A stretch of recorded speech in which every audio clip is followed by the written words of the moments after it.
అందరికీ శుభోదయం. ఈరోజు మనం చెప్పుకోబోయేటటువంటి పాఠ్యాంశం మీకు తెలుసు, ఎందుకంటే ఆల్రెడీ మొదలైపోయింది కాబట్టి. ప్రేరణ. ప్రేరణ పాఠంలో ఇంట్రడక్షన్ పార్ట్, మోటివేషన్ పార్ట్ చూసేసాము. ఇందులో భాగంగా మనము ప్రజ్ఞ అనేటటువంటి ఒక అమ్మాయి గురించి మాట్లాడుకున్నాం. ప్రజ్ఞ అనేటటువంటి అమ్మాయి చాలా తెలివైనటువంటి అమ్మాయి అని, తనకి శాస్త్రవేత్త కావాలి అనేటటువంటి కోరిక ఉంది అని, ఎక్కడెక్కడ ఎలాంటి అవకాశం వచ్చినా కూడా వాటిని అన్నిటినీ సద్వినియోగం చేసుకుంటుంది అని, చాలా పరిశీలనాత్మకమైనటువంటి దృష్టి కలిగి ఉంది అని, వాళ్ళ అన్నయ్యను, చుట్టూ చదువుకున్నటువంటి వ్యక్తులను ఎవరు కనిపించినా కూడా తనకు వచ్చినటువంటి సందేహాలు ఏవైనా ఉంటే వాటన్నింటినీ నివృత్తి చేసుకునేటటువంటిది అనేసి మనము మాట్లాడుకున్నాము. ఎన్నో బహుమతులు కూడా, విద్యా వైజ్ఞానిక ప్రదర్శనలో ఎన్నో బహుమతులు కూడా గెలుచుకునింది. ఉపాధ్యాయులందరి దగ్గర తగిన మన్ననలను పొందింది అని, ఈ అంశాలన్నీ కూడా మనము ఇంతకు మునుపు తరగతిలో చూసాము. వాళ్ళ ఊరికి ఒక శాస్త్రవేత్త వచ్చేసరికి ఆయనను కలవడానికి వెళ్ళింది, కలిసింది, కొన్ని అంశాలు మాట్లాడింది ఆయనతో. ఏం మాట్లాడింటుంది ఏమి అనేసి మనం ఈ ప్రశ్నలు కూడా చూసాం. ప్రజ్ఞ శాస్త్రవేత్తను ఏమడిగి ఉంటుంది అని, శాస్త్రవేత్త ప్రజ్ఞకు ఏం చెప్పి ఉంటారు అని, ప్రజ్ఞ శాస్త్రవేత్త కావాలనుకుంది కదా, మీరేం కావాలనుకుంటున్నారు అని, ప్రతి ఒక్కరికి కూడాను ఒక లక్ష్యం అనేటటువంటిది ఈ వయసు నుండినే ఉండాలి, ఇప్పటికే ఉండాలి. ఆ లక్ష్యాన్ని చేరుకోవడానికి ఇప్పటి నుండే మీరందరూ ఆ వైపుగా అడుగులు వేయాలా అనేసి కూడా మనము దాని గురించి కూడా మాట్లాడుకోవడము జరిగింది. తర్వాత పాఠం యొక్క నేపథ్యం చూసినట్టయితే ఇది కూడా మనం మాట్లాడుకున్నాం. ఒక సామాన్యమైనటువంటి కుటుంబంలో జన్మించి అత్యున్నత శిఖరాలను అధిరోహించిన మహనీయుని జీవితం విద్యార్థులకు ప్రేరణై వారి లక్ష్య నిర్దేశానికి పునాదులు వేయాలన్నదే ఈ పాఠం నేపథ్యం. ప్రతి పాఠానికి కూడా ఒక నేపథ్యం ఉంటుంది. అంటే ఎందుకు ఈ పాఠం మనం తెలుసుకోవాలి, ఈ నేపథ్యం ఏమిటి, ఆ పాఠం ద్వారా మనం తెలుసుకోవాల్సినటువంటి అంశాలు ఏమిటి అనేటటువంటిది తెలుసుకోవడం కోసం మనకు ఫస్ట్గా నేపథ్యం ఏంటంట, ఒక పేద కుటుంబంలో ఒక సామాన్యమైనటువంటి ఫ్యామిలీ అంట చూడ, అంటే మనలాంటి ఒక ఫ్యామిలీలో జన్మించినటువంటి ఒక వ్యక్తి దేనిని చేరుకున్నాడంట, అత్యున్నత శిఖరాలను, అంటే జీవితంలోనే అతి ఉత్తమమైనటువంటి స్థాయికి వెళ్ళాడు. మరి అలాంటి వ్యక్తి యొక్క జీవితం గురించి మనం తెలుసుకున్నామంటే, మీకు చెప్పామంటే, మీలో కూడా అది ఒక ప్రేరణై మీ యొక్క లక్ష్యాన్ని చేరుకునే విధంగా మీలో అది పునాదులు వేస్తుంది.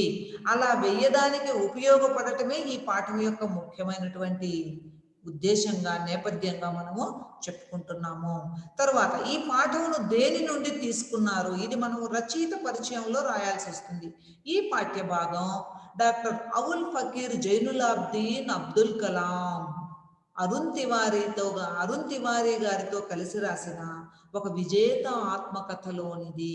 చూసారా, ఈ ప్రేరణ అనేటటువంటి పాఠంలో ఏదైతే స్టోరీ మనం చెప్పుకోపోతామో, ఆ జీవిత కథ ఏదైతే మనం తెలుసుకోపోతామో, ఆ కథ దేంట్లోదంట, ఒక విజేత ఆత్మకథ. ఒక విజేత ఆత్మకథ అనేటటువంటిది ఎవరెవరు రాశారంట, అబ్దుల్ కలాం గారు ఎవరితో కలిసి రాశారంట, అరుణ్ తివారీతో కలిసి రాశారట.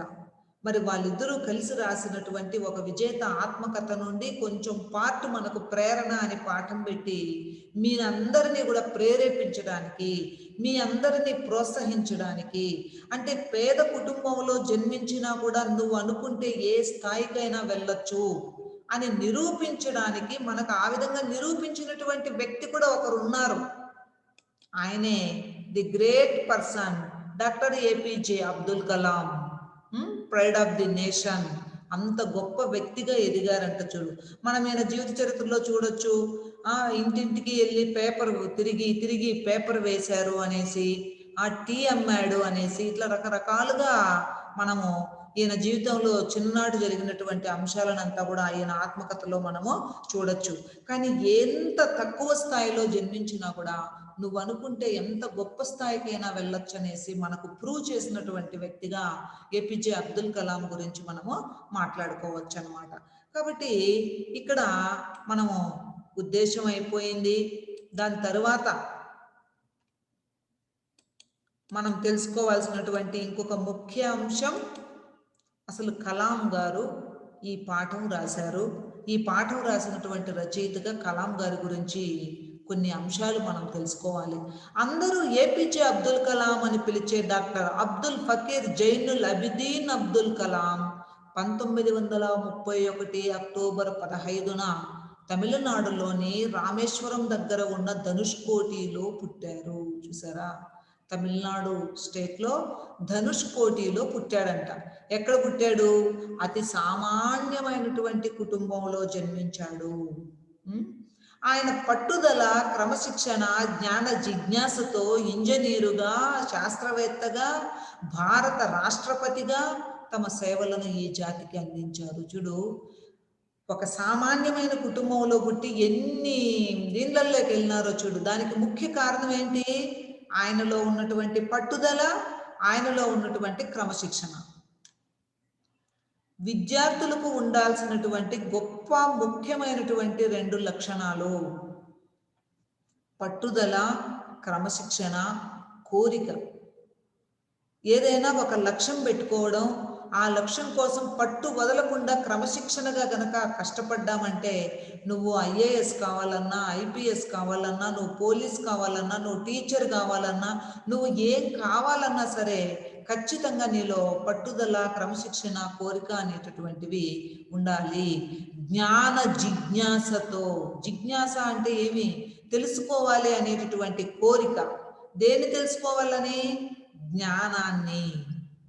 ఈరోజు గడిచిపోయిందంటే ఈ 24 గంటల్లో మనం ఎంతో కొంత కొత్త విషయాలు నేర్చుకోవాలా. చప్పిడిగా జరిగిపోయిందనుకో, ఈరోజు మనము వృధా చేసుకున్నట్టే లెక్క అనమాట. కాబట్టి జ్ఞాన జిజ్ఞాస, మనకు సెల్ ఫోన్ల మీద, టీవీ మీద ఉన్నటువంటి జిజ్ఞాస ఈ పుస్తకాల మీద మనకు ఉండదు. కానీ అబ్దుల్ కలాం ఎప్పుడు కూడాను బుక్ రీడింగ్, ఆయన యొక్క హ్యాబిట్, టీవీ చూడడము, స్మార్ట్ ఫోను ఇవన్నీ లేదు.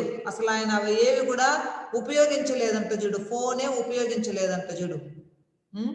మరి ఎంత గొప్ప స్థాయికి వెళ్ళారో ఇక్కడ మనము తెలుసుకోవచ్చు అన్నమాట. కాబట్టి జ్ఞానం మీద జిజ్ఞాస, పట్టుదల, క్రమశిక్షణ ఉంటే ఏ స్థాయికైనా సరే వెళ్ళొచ్చు. ఎంత నువ్వు బీద కుటుంబంలో పుట్టినా కూడా ఇలా వెళ్ళొచ్చు అని చెప్పి ఆయన నిరూపించడం కూడా జరిగింది. భారత రాష్ట్రపతిగా తమ సేవలను ఈ జాతికి అందించారు. చూడు, రాష్ట్రపతి స్థాయికి ఎదిగారు నాయన. ఎంత గొప్పగా ఆయన తన జీవితాన్ని మలుచుకొని ఉంటే ఇంత గొప్ప లక్ష్యాలను అధిరోహించి ఉంటారు. ఇంత అత్యున్నత శిఖరాలను అధిరోహించడానికి ఎంత శ్రమ చేసి ఉంటాడు. ఒక మిడిల్ క్లాస్ బాయ్ అంత గొప్ప స్థాయికి వెళ్ళడానికి ఎంత కష్టపడి ఉంటారో కూడా మనం ఈ సందర్భంగా వాటినన్నింటినీ కూడా మనము అవగాహనతో అర్థం చేసుకోవాలి. అనుభవంతో కూడా మనం వాటిని అర్థం చేసుకోవాల్సినటువంటి అవసరము ఉందన్నమాట. తర్వాత ఒక విజేత ఆత్మకథ, ignited minds, the wings of fire and autobiography వంటి రచనలు చేశారు. ఇంగ్లీష్లోను, తెలుగులోను కొన్ని రచనలన్నీ చేశారు. ఇవన్నీ కూడా మీరు రచయిత పరిచయంలో రాయాల్సి వస్తుంది నాన్న. పాఠ్యాంశం: ప్రేరణ, రచయిత ఏపీజే అబ్దుల్ కలాం, కాలం 1931 నుండి ఎంతవరకు, ఎప్పుడు ఆయన చనిపోయారు మీరే చెప్పాలి. తర్వాత రచనలు: ఒక విజేత ఆత్మకథ, ignited minds, the wings of fire and autobiography, ఇవన్నీ కూడాను రచనల కిందికి వస్తాయి. ఇంకా బిరుదులు చూడు: పద్మభూషణ్, పద్మవిభూషణ్, ఎన్ని, భారత రత్న అత్యున్నతమైనటువంటి పురస్కారం ఉన్నటువంటి అన్ని బిరుదుల్లోకెల్లా కూడా గొప్ప బిరుదు భారతరత్నతో కూడా మన దేశం ఆయనకు అంత గొప్ప గొప్ప బిరుదులన్నీ ఇచ్చిందంటే దేశానికి ఎంత ముద్దు బిడ్డగా ఆయన ఎదిగాడో, ఎంత పేద కుటుంబంలో పుట్టినా కూడా ఎంత స్థాయికి వెళ్ళినాడో మనం ప్రాక్టికల్గా ఏపీజే అబ్దుల్ కలాం గారి జీవితాన్ని విశ్లేషిస్తే మనకు ఎన్నో గొప్ప గొప్ప అంశాలన్నీ కూడా కనిపిస్తాయన్నమాట. కాబట్టి శాస్త్ర రంగంలో విశేష కృషి చేసిన దానికి ఇవన్నీ కూడా ఇచ్చారంట చూడు. దేశ విదేశాల్లోని విశ్వవిద్యాలయాలు గౌరవ డాక్టరేట్లతో ఆయనను గౌరవించాయి. దేశంలోనే కాదు విదేశాలలో కూడా అనేక విశ్వవిద్యాలయాలు అంటే యూనివర్సిటీస్ ఆయనకు డాక్టరేట్ ఇచ్చాయంట. అంటే పిహెచ్డి డాక్టరేట్ ఇచ్చి మా యూనివర్సిటీ యొక్క విద్యార్థి అని చెప్పి ఈయనను ప్రకటించుకున్నాయంట చూడు. మరి ఎంత గొప్ప వ్యక్తి మనం ఈ సందర్భంగా కూడా ఆయన గురించి తెలుసుకోవచ్చు. కాబట్టి ఇతర విషయాలలో మనం ఇంకా కొన్ని అంశాలు రాసుకోవచ్చు. పట్టుదల, క్రమశిక్షణ, జ్ఞాన జిజ్ఞాస ఉన్నటువంటి వ్యక్తి, శాస్త్రవేత్తగా, భారత రాష్ట్రపతిగా ఎన్నో సేవలు అందించారు అని, తమిళనాడులోని ధనుష్కోటిలో ఆయన జన్మించారు అనేసి ఈ అంశాలన్నీ కూడా మనము రాసుకోవచ్చు అన్నమాట. కాబట్టి ఈ విధంగా మనము రచయిత పరిచయం అయిపోయిన తర్వాత మనం చూడాల్సినటువంటిది ఆ కిందే మీకు టెక్స్ట్ బుక్లో ఇచ్చాడు. ప్రతి పాఠానికి ఒక నేపథ్యం ఉన్నట్టే ప్రతి పాఠాన్ని ఓ కవో రచయితో రాస్తారు. అట్ ద సేమ్ టైం ప్రతి పాఠానికి కూడా ఒక ప్రక్రియ అనేటటువంటిది ఉంటుంది. ఇప్పుడు మనం ఫస్ట్ లెసన్ ఏం చెప్పుకున్నాం? శాంతికాంక్ష. దాని ప్రక్రియ ఏమిటి? ఇతిహాసం. ఇది ఇలా జరిగింది అని చెప్పడం ఇతిహాసము. మహాభారత, రామాయణాలు మన యొక్క ఇతిహాసాలు అని ప్రక్రియ గురించి మాట్లాడుకున్నాం అన్నమాట. తర్వాత రెండవ పాఠంలోకి వచ్చేసరికి ఏం చూసాము? స్వభాష, వ్యాసం, అది చూసామన్నమాట. తర్వాత శివతాండవం. శివతాండవం కూడా గేయ ప్రక్రియ, గేయము. మరి ఇప్పుడు మనకు ఈ ప్రేరణ అనేటటువంటిది ఆత్మకథ అనేటటువంటి ప్రక్రియకు సంబంధించింది. ఆత్మకథ అంటే ఏమో ఇక్కడే మీకు బుక్లో ఇచ్చేశాడు. ఒక వ్యక్తి తన జీవిత విశేషాలని తానే గ్రంథస్థం చేసుకుంటే అది ఆత్మకథ. అంటే ఎవరికి వాళ్ళు వాళ్ళ స్టోరీ రాసుకుంటే అది ఆత్మకథ అవుతుంది. మనంతకు మనం మన స్టోరీ రాసుకోవచ్చా? మనమేం గొప్ప వ్యక్తులం కాదు. మనకు ఎలాంటి రైట్స్ కూడా లేవు. ఎందుకంటే ఒక ఆత్మకథని చదివితే కొన్ని తరాల వ్యక్తులు ఇన్స్పైర్ అవ్వాలా, ప్రేరణ అవ్వాలా. ఎన్నో గొప్ప గొప్పవి సాధించి ఉంటే మనం కూడా రాసుకోవచ్చు. మీలో ఎవరైనా ఆత్మకథ రాసుకోవాలా అంటే ఫస్ట్ మనము మన జీవితాన్ని క్రమబద్ధంగా మలుచుకోవాలి. గొప్ప వాటిని అంటే ఎవరు సాధించలేని వాటిని ఆ క్రమశిక్షణతో, పట్టుదలతో, జిజ్ఞాసతో వాటిని సాధించాలి. మరి అలా సాధించినటువంటి వ్యక్తి కాబట్టే ఆయన ఆత్మకథను ఆయన రాసుకోవడం జరిగింది. ఎందుకు? ఎంతో మంది వ్యక్తులు నా ఆత్మకథ చదివి ఇన్స్పైర్ అవ్వాలా, ప్రేరణ అవ్వాలా, ప్రోత్సహించబడాలి అనేటటువంటి కుతూహలంతో ఆయన రాసుకున్నారనమాట. ఆత్మకథనే స్వీయ చరిత్ర అని కూడా అంటారు. ఆత్మకథ అనే ప్రక్రియకే మరొక పేరు స్వీయ చరిత్ర. స్వీయ అంటే సొంతం, సొంతంగా రాసుకున్న చరిత్ర. ఇందులో సమకాలీన విశేషాలు ప్రతిబింబిస్తాయి. ఇవన్నీ మనం లక్షణాలలో రాసుకోవచ్చు అనమాట. మీకు నోట్స్ ఇచ్చినప్పుడు ఈ అంశాలన్నీ కూడా మనము అందులో చెప్పుకోవచ్చు. సమకాలీన విశేషాలు అంటే ఏమి? ఆ కాలంలో ఏమేం జరిగిందో అవి కూడా ఆత్మకథలో వచ్చేస్తాయి అన్నమాట. అంటే అబ్దుల్ కలాం జీవితంలో ఏమేమి జరిగింటాయో అవన్నీ కూడా ఆ రోజు పరిస్థితులే కాబట్టి ఆ సమకాలీన అంశాలన్నీ కూడాను ఆయన యొక్క ఆత్మకథలోకి వస్తాయి. రచయిత అనుభవాలే కాక ఆ కాలం నాటి అంటే అప్పుడు 1931 నుండి ఆయన మరణించేంత వరకు జరిగిన కాలంలో ఉన్నటువంటి సాంఘిక పరిస్థితులు, ఆర్థిక పరిస్థితులు, రాజకీయ పరిస్థితులు కూడా మనకు ఆత్మకథను చదివితే తెలుస్తాయి. చూడండి ఎన్ని లాభాలు ఉన్నాయో. ఆత్మకథ ఇతరులకు ప్రేరణ. చూడు, అందుకే ఫస్ట్లోనే చెప్పాం, ఎవరంటే వాళ్ళు దీన్ని రాసుకోకూడదు, ప్రేరణ కలిగించే విధంగా అది ఉండాలన్నమాట. కాబట్టి ఇతరులకు ప్రేరణ కలిగిస్తుంది. ఆత్మకథ ఇతరులకు ప్రేరణ కలిగిస్తుంది. ఇది ఉత్తమ పురుష కథనంలో ఉంటుంది. చూసారా? ఉత్తమ పురుష అండర్లైన్ చేసుకోండి, స్వీయ చరిత్ర అండర్లైన్ చేసుకోండి. ఆత్మకథ లేక స్వీయ చరిత్ర రెండు ఒకటే. ఉత్తమ పురుష అంటే తెలుగులో పురుషులు 3 ఉన్నాయి. ఉత్తమ పురుష, మధ్యమ పురుష, ప్రథమ పురుష. ఉత్తమ పురుష అంటే నా కథను నేనే చెప్పుకోవడం, నా గురించి నేను మాట్లాడుకోవడం ఉత్తమ పురుష. మధ్యమ పురుష అంటే నీ గురించి నేను మాట్లాడడం, వాడటటోడు వీడిటటోడు అని. నీ గురించి నేను మాట్లాడటం మధ్యమ పురుష. తర్వాత మూడవ పురుష వచ్చి ప్రథమ పురుష. ఎక్కడో ఉన్న వ్యక్తిని గురించి మాట్లాడడం, ఎక్కడో ఉన్నటువంటి వ్యక్తిని గురించి మాట్లాడడం, అది ప్రథమ పురుష అన్నమాట. ఈ విధంగా ఇప్పుడు మనం చెప్పుకోబోయేటటువంటి ఇదంతా కూడాను ప్రేరణ పాఠ్యాంశం అంతా కూడా అబ్దుల్ కలాం గారే మనకు చెప్తున్నారు. నేను ఇలా స్కూల్లో చేరాను, నేను ఇలా మా అన్న వాళ్ళ కోసం ఇలా ఇబ్బంది పడ్డాను, మా అక్క నాకు గాజులు ఇచ్చి చదివించింది, మా అమ్మ మా నాన్న ఈ విధంగా ఇబ్బంది పడ్డారు, నేను చదువుకునే కాలేజీలో నాకు ఫ్రెండ్స్ ఈ విధంగా ఉన్నారు, టీచర్స్ ఈ విధంగా ఉన్నారు అని చెప్పి అన్నీ కూడాను ఆ రోజుల్లో ఉన్న పరిస్థితులు అన్నీ మనకి ఇప్పుడు ఈ పాఠం ద్వారా ఆయన షేర్ చేసుకుంటూ ఉన్నారనమాట. చాలా గొప్పగా ఆయన జీవితంలో జరిగినటువంటి అనేక సంఘటనలన్నీ కూడా మనకి ఇక్కడ షేర్ చేసుకోవడము జరుగుతుంది. ఇది ప్రేరణ పాఠంకి సంబంధించి మోటివేషన్ అయిపోయింది, ఉపోద్ఘాతం అయిపోయింది, అందులో ఉన్న క్వశ్చన్స్ అన్నీ చూసాము. తర్వాత నేపథ్యం అయిపోయింది, నేపథ్యం తర్వాత మనం రచయిత పరిచయం చూసాము, దాని తర్వాత మనము ప్రక్రియ గురించి తెలుసుకున్నాము. ఇంకా ఇన్ని అంశాలు తెలుసుకున్న తర్వాత మనం చేయాల్సినటువంటి పని ఏమిటి? పాఠంలోకి వెళ్ళడం. అసలు అబ్దుల్ కలాం జీవితంలో ఏం జరిగింది, ఆయన ఏ విధంగా ఇంత స్థాయికి వచ్చారు, ఏంటి ఆ రోజుల్లో జరిగినటువంటి పరిస్థితులు అనేసి మనము చూసినట్టయితే మనం పాఠంలోకి వెళ్ళాలి. మనకు చెప్తున్నాడు, నేను రామనాథపురంలో హై స్కూల్లో స్థిరపడగానే నాలోని 15 ఏళ్ల జిజ్ఞాసి మేల్కొన్నాడు. జిజ్ఞాసి రాసుకోండి, తెలుసుకోవాలి అనే కోరిక ఉన్న వ్యక్తి, తెలుసుకోవాలనే కోరిక కలిగిన ఉండటం. అంటే నేను అంటే ఎవరిక్కడ? ఏపీజే అబ్దుల్ కలాం.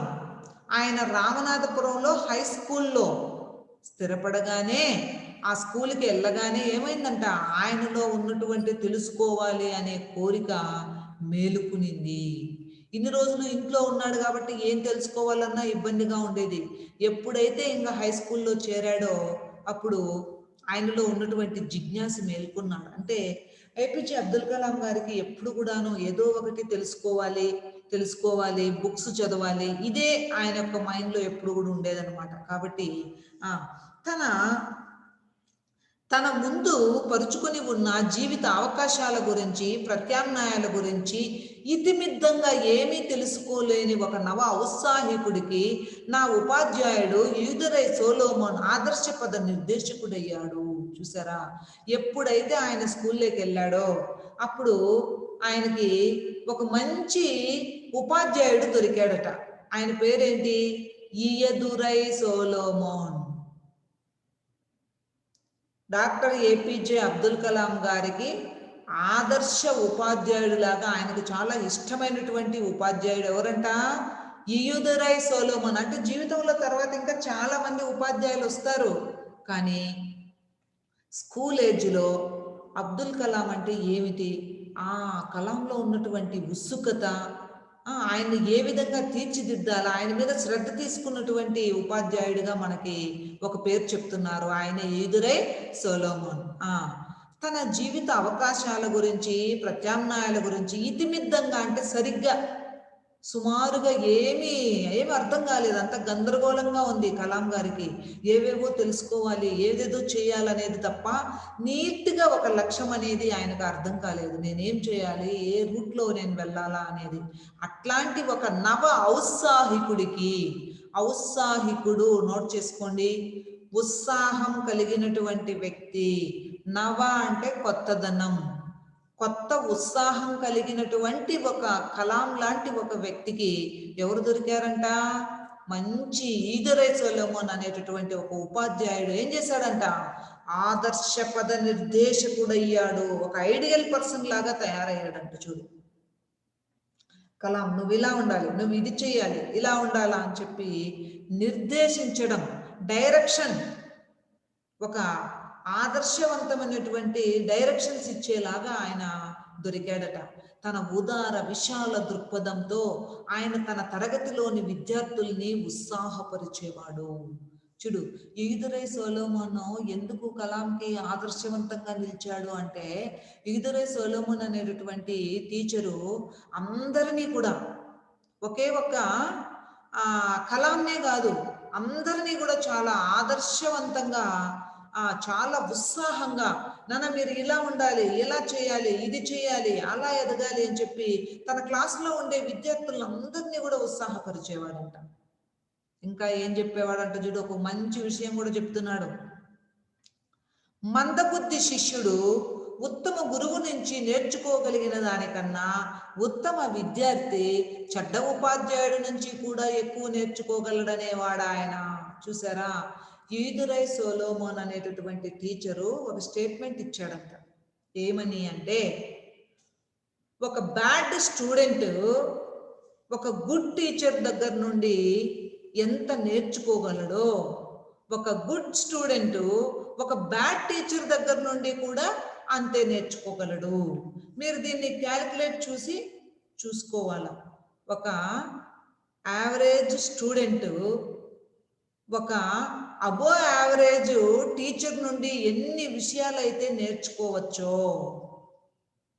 ఒక గుడ్ స్టూడెంట్ ఒక యావరేజ్ టీచర్ దగ్గర నుండి కూడా అన్ని ఎక్కువ అంశాలు నేర్చుకోవచ్చు అనేసి ఆయన చెప్పేవారట. ఉదాహరణకి, ఒక యావరేజ్ విద్యార్థి ఉన్నాడు అనుకో, ఆ యావరేజ్ విద్యార్థికి యావరేజ్ కంటే గొప్పగా ఉన్న టీచర్ దొరికినాడు అనుకో, అప్పుడు ఇతను ఏమవుతాడు? అబో యావరేజ్గా తయారవుతాడు స్టూడెంట్. నేను కూడా మా టీచర్ లాగా అలా ఉండాలి, ఇలా ఉండాలి, ఇలా చేయాలి అని చెప్పి బాగా తయారవుతాడు. అదేవిధంగా అంటే అక్కడ ఎన్ని నేర్చుకోవచ్చునో అదేవిధంగా ఒక ఉత్తమ విద్యార్థికి, అంటే ఒక మంచి స్టూడెంట్కి, ఒక తెలివైన విద్యార్థికి మందబుద్ధి కలిగిన ఉపాధ్యాయుడు దొరికినాడు అనుకో, అప్పుడు ఏం ఆలోచిస్తాడు? నేను ఈ సార్ లాగా అస్సలు ఉండకూడదు, నేను ఈ మేడం లాగా అస్సలు చేయకూడదు, నేను ఈ విధంగా ఉండాలి, నేను ఆ విధంగా ఉండాలి, ఈ సార్ లాగా ఇట్లా చెప్పకూడదు పాఠం, ఈ పాఠం చెప్పే విధానం ఇది కాదు అది అని చెప్పి ఇతను కూడా నేర్చుకోగలుగుతాడు గుడ్ స్టూడెంట్. అట్లాంటి స్టేట్మెంట్ ఒకటి మన ఈదురై సొలొమోన్ క్లాస్ రూమ్లో వాళ్ళ విద్యార్థులకు చెప్పేవాడట. నాయనా, ఒక బ్యాడ్ స్టూడెంట్ గుడ్ టీచర్ నుండి ఎంత నేర్చుకోవచ్చో, ఒక గుడ్ స్టూడెంట్ బ్యాడ్ టీచర్ నుండి కూడా అంతే నేర్చుకోవచ్చు అని. నిజంగా ఇది 100% వాస్తవం అన్నమాట. తర్వాత, నేను రామనాథపురంలో ఉన్న కాలంలో మా అనుబంధం గురు శిష్య బంధాన్ని దాటి వికసించింది. ఫస్ట్ స్కూల్లో చేరినప్పుడు అబ్దుల్ కలాము ప్లస్ సొలొమోన్ ఇద్దరికి కూడాను టీచర్ అండ్ స్టూడెంట్ రిలేషన్ ఉండింది. ఎప్పుడైతే ఇంకా కొంతకాలం వాళ్ళ అనుబంధం పెరిగిందో అప్పుడు గురువు శిష్య బంధాన్ని దాటిపోయిందంట. చూడు, ఇంకా ఏదో సమ్ స్పెషల్ రిలేషన్ వాళ్ళిద్దరి మధ్యకి వచ్చేసిందనమాట. కాబట్టి అలా వచ్చేసరికి ఏమైందో చూడు, ఆయన సాహచర్యంలో ఒకరి జీవిత గమనాన్ని ఎవరైనా ఏ మేరకు ప్రభావితం చేయగలరో తెలుసుకున్నాను. నేను ఎప్పుడైతే మా టీచర్తో కలిసి ఉన్నానో అప్పుడు నా జీవితం ఎంత మారిపోయిందో నేను తెలుసుకోగలిగాను. నేను చాలా రియలైజ్ అయ్యాను. నేను అనేక అంశాలు ఆయన దగ్గర నుండి నేర్చుకున్నాను అనేసి చెప్పేవాళ్ళు. అందుకే చూడు, పిల్లలు టీచర్స్కి దగ్గరగా ఉండాలి నాయన. ఎక్కువ టీచర్లను మాట్లాడిచ్చేట్టుగా ఉండాలా, ఎక్కువ ప్రశ్నలు వేసే విధంగా ఉండాలా, కొత్త అంశాలన్నీ అడుగుతూ ఉండాలా టీచర్స్ని. వీళ్ళేదో వచ్చారు పోయారు పాఠం చెప్పేశారులే అంటే పుస్తకం వరకే మీ నాలెడ్జ్ కూడా పరిమితం అయిపోతుంది. గొప్ప ఉపాధ్యాయుడు ఎప్పుడు కూడా పుస్తకాన్ని మించి చెప్పాలా. పుస్తకంలో ఉండేది అయితే స్టూడెంట్స్ కూడా చదువుకునేస్తారు. దాన్ని మించి చెప్పగలగాలి. విద్యార్థులకు ఏ విధంగా చెప్తే అర్థమవుతుంది, ఏమిటి, వీళ్ళకి ఏం కావాలా అనేది ఉపాధ్యాయులు కూడా తెలుసుకోవాల్సినటువంటి అవసరం చాలా ఉంది. కాబట్టి విద్యార్థులు ఎట్లుండాలా? ఉపాధ్యాయుడిని ఎక్కువగా మాట్లాడించే విధంగా ఉండాలా. కొత్త కొత్త అంశాలన్నీ అడిగే విధంగా ఉండాలా. ఇది ఇలానే ఎందుకు, ఇది ఇలా ఎందుకు కాకూడదు అనేసి అడిగే విధంగా ఉండాలా. కొత్త కొత్త ప్రశ్నలన్నీ మీరు ప్రశ్నించాలి. మీరు ప్రశ్నించాలి అంటే ఫస్ట్ మీరేం చేయాలి? పుస్తకాన్ని చదివితేనే మీరు ఉపాధ్యాయులను ప్రశ్నించగలుగుతారు. పుస్తకంతో పాటు లైబ్రరీలో వివిధ రకాలైనటువంటి బుక్ రీడింగ్ చేస్తే, ఇప్పుడు నేను చెప్పకనే మీరు ఈ పాఠం చదువుకోనిన్నారనుకో, ఈరోజు ఇంతవరకు అవ్వచ్చు, దీన్ని ఒకసారి చదువుదామనేది మీకు నిందనుకో, మీరు చదువుకుని ఉంటారు. మీకు అర్థం కాని అంశాలను అండర్లైన్ చేయాలా, వాటిని మీరు నన్ను అడగాల.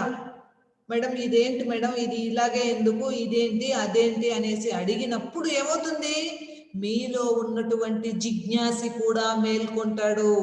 Not only Abdul Kalam. అబ్దుల్ కలాం ఎలాగైతే మేల్కొన్నాడో మంచి టీచర్ దొరికితే, అట్లాగే మీరు కూడా వాటిని అన్నిటినీ సద్వినియోగం చేసుకోవాలి. ముఖ్యంగా మ్యాథ్స్ టీచర్స్ని, సైన్స్ టీచర్స్ని, మనకు తెలియనటువంటి ఎన్నో డౌట్స్ అంతా మీకు వస్తుంటాయి. మ్యాథ్స్లో అయితే ఒక్కొక్క ప్రాబ్లము ఒక్కొక్క విధంగా చేయొచ్చు. ప్రతి ప్రాబ్లంకి కొన్ని రకాల సొల్యూషన్స్ ఉంటాయి. 2-3 పద్ధతుల్లో వాటిని అన్నిటినీ కూడా ఫాలో కావటం, ఇవన్నీ కూడా మీరు ప్రాక్టీస్ చేస్తే రోజు రోజుకి మీ నాలెడ్జ్ డెవలప్ అవుతుంది. పుస్తకమే మనల్ని గొప్ప స్థాయికి తీసుకెళ్లేటటువంటి ఆయుధం. ఏముందిలే, ఇది పేపర్లే, అదిలే ఇదిలే అనుకుంటే నువ్వెక్కడున్నావో అక్కడే ఉంటావు, నువ్వు ఎదగవు. నీ మైండ్ సెట్ ఎదగాలన్నా, నువ్వు ఎదగాలన్నా నీకు పుస్తకము, ఉపాధ్యాయుల ద్వారానే నువ్వు నీ జీవితాన్ని అత్యున్నత శిఖరాల వైపు తీసుకొని వెళ్ళగలవు. కాబట్టి బుక్ రీడింగ్ కంపల్సరీ మీరు అలవాటు చేసుకోవాలి. ఇప్పుడు ఇంటి దగ్గర ఉన్నారు, మీ ఇళ్లలో ఉన్నటువంటి పుస్తకాలు చదవటం, ఏవైనా ఇంకా రెఫరెన్స్ కోసం తెప్పించుకోవటం, విద్యార్థులను అప్రోచ్ అవటం, ఇవన్నీ కూడా మీరు చేయాలన్నమాట. మీరు మాట్లాడుకోవడం, ఏదైనా ఈ డౌట్ మనం అడుగుదామని చెప్పి మాట్లాడుకోవడం, ఇలాగా మీ నాలెడ్జ్ని మీరు పెంచుకోవడానికి మినిమం మీరు ప్రయత్నం చేయాలన్నమాట. కాబట్టి అక్కడ ఉన్నప్పుడు ఒక ఉపాధ్యాయుడు స్టూడెంట్ని ఎంత ప్రభావితం చేయగలడో అంతకంటే ఎక్కువగా అబ్దుల్ కలాం గారు ఇక్కడ ప్రభావితం కావడం కూడా జరిగింది. ఎవరి ద్వారా? ఈదురై ద్వారా. ఈదురై సొలోమన్ అంటుండేవారు. ఏమని అంటుండేవారంట? జీవితంలో విజయం పొందడానికి, ఫలితాలు సాధించడానికి నువ్వు 3 అంశాల మీద పట్టు సాధించాల్సి ఉంటుంది అని చెప్పేవారంట. నాయన అబ్దుల్ కలాం, నువ్వు జీవితంలో ఎదగాలి అంటే, దేన్నైనా సాధించాలి అంటే 3 అంశాల మీద పట్టు సాధించాలి. ఆ 3 అంశాలు ఏవంట? కోరిక, నమ్మకం, ఆశ పెట్టుకోవడం. వెరీ వెరీ ఇంపార్టెంట్ 2 మార్కుల ప్రశ్నకి. కోరిక, నమ్మకం, ఆశ పెట్టుకోవడం అంటే ఏమిటి, దీని గురించి మాట్లాడండి అని చెప్పి మీకు టెక్స్ట్ బుక్ లెసన్ తర్వాత మీరు ఉన్నటువంటి క్వశ్చన్స్ని చూస్తే అక్కడ ప్రశ్న ఉంటుంది. మరి మనం ఏం సాధించాలన్నా కూడా ఏం చేయాలంట? కోరిక పెట్టుకోవాలి. ఈ కోరిక నెరవేరుతుంది అనేటటువంటి ఆశ పెట్టుకోవాలి. ఆశతో మనం నమ్మకంగా దానినే నమ్మి మనం పని చేయాల్సినటువంటి అవసరం కూడా ఉంది. అంటే ఏమిటి ఇక్కడ? ఏదైనా ఒక లక్ష్యాన్ని పెట్టుకోవడం, ఆ లక్ష్యాన్ని మీద మనం నమ్మకం కలిగి ఉండటం, ఏ రోజుకైనా సరే నేను దాన్ని చేరుకుంటాను అనేసి దాని మీద ఆశ పెట్టుకోవడం. ఫస్ట్ కోరిక కలిగి ఉండాలి, దానిని నమ్మగలగాలి, దాని మీదనే మనము ఆశ పెట్టుకున్నామంటే, ఈ 3 అంశాలను కరెక్ట్గా మనము ఫాలో అయ్యామంటే మన జీవితంలో మనం ఏం సాధించాలన్నా సరే సాధిస్తాము అనేసి ఈదురై సొలోమన్ అనేటటువంటి ఉత్తమ ఉపాధ్యాయుడు తన శిష్యులైనటువంటి, అంటే కలాంతో పాటు ఉన్నటువంటి ఇంకా తన అనేక మంది శిష్యులకు క్లాస్ రూమ్లో ఈ విధంగా చెప్పేవాడట. నాన్న, ఒక గోల్ పెట్టుకోండి, ఒక కోరిక పెట్టుకోండి, దాన్ని ఎప్పటికైనా సాధిస్తామనేసి మీరు నమ్మకం పెట్టుకోండి. దానికోసమే మీ జీవితాన్నంతా పణంగా పెట్టి ఆశ పెట్టుకొని దానికోసమే మీరు పోరాడండి. ఖచ్చితంగా నువ్వు ఏది అనుకుంటే దానిని సాధిస్తావు. కావాలంటే ప్రాక్టీస్ చేయండి, చూడండి అని చెప్పి వాళ్ళనందరినీ కూడా ఉత్సాహపరిచేటటువంటి వ్యక్తి అంట చూడు. అంటే ఉత్తమ ఉపాధ్యాయుడు కేవలం పాఠం చెప్పేయడమే కాకుండా తన తరగతి గదిలో ఉన్నటువంటి విద్యార్థులను ఉత్సాహపరచడము, ఒక లక్ష్య నిర్దేశానికి పాటుపడటము, విద్యార్థులందరూ ఒక లక్ష్యాన్ని పెట్టుకునేలాగా వాళ్ళకి గైడ్ లైన్స్ ఇవ్వటము, ఇంకా వాళ్ళు డౌట్స్ అడిగేలాగా వాళ్ళని డౌట్స్ అడిగేలాగా చేయటము, ఇవన్నీ కూడా ఒక ఉత్తమ ఉపాధ్యాయుడు చేస్తాడు. ఎందుకంటే ఇక్కడ ఎయుదరై సొలొమోన్ లాంటి గొప్ప గొప్ప వ్యక్తులు దొరికినారు కాబట్టే మనం ఒక